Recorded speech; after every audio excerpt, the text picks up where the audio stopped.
Hello বন্ধুরা, আসসালামু আলাইকুম। তোমরা সবাই কেমন আছো? আশা করি ভালো আছো। আমিও ভালো আছি। আজকে আমি মুরগির মাংস রান্না করব। তেল গরম হয়ে গেছে, এখন পেঁয়াজ কুচি দিয়ে দিব।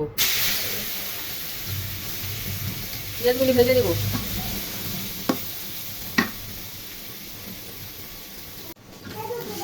পেঁয়াজ ভাজা হয়ে গেছে, এখন আদা রসুন দিয়ে ভেজে নিব।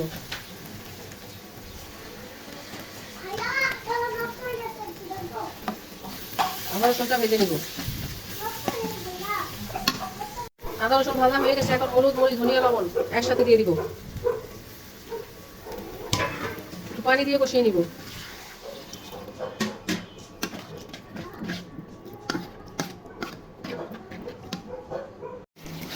মশলা ভাজা ভাজা হয়ে গেছে, এখন মুরগির মাংসগুলো দিয়ে কষিয়ে নিব।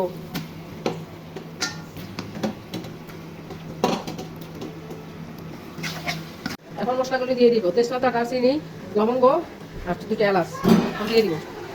দিয়ে ঢেকে কষিয়ে নিব। ঢেকে দিব। ঢাকনা উঠাই দেখি। এখন এই অবস্থাতে জিরার গুঁড়ি দিয়ে দিব। ভালো মতো কষিয়ে নিব।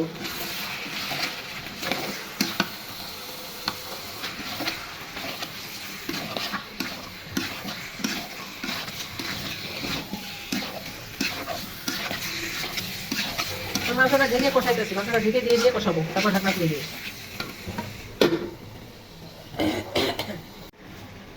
এখন ছোট এলাচের গুঁড়ি দিয়ে দিব। দিয়ে নেড়ে ছেড়ে দিব।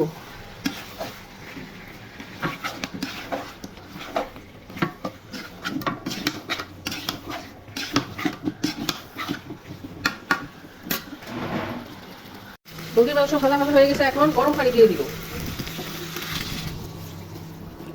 পরিমাণ মতো গরম পানি দিয়ে দিব। গরম পানিটা দিলে মুরগির মাংসটা খেতে মজা লাগে। যে কোনো তরকারিতে গরম পানি দিলে তরকারি খেতে টেস্ট হয়, এই জন্য গরম পানি দিয়ে দেওয়ার চেষ্টা করবেন। ঢাকনা উঠাই দেখি। বরফ এসে পড়েছে, এখন বেরেস্তার কুচি ছড়িয়ে দিব।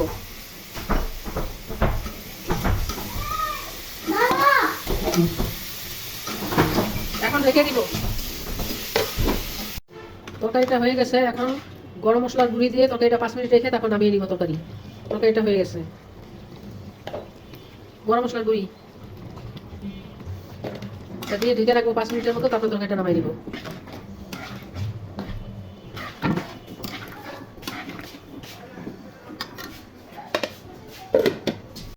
মুরগির মাংস রান্না হয়ে গেছে। রান্নাটা ভালো লাগলে একটা লাইক দিও। আমার ইউটিউব চ্যানেলটা সাবস্ক্রাইব করে আমার ফেসবুক পেজ ফলো করো। খোদা হাফেজ। ভাই, নতুন কোনো রান্নার রেসিপি নিয়ে আবার আসবো।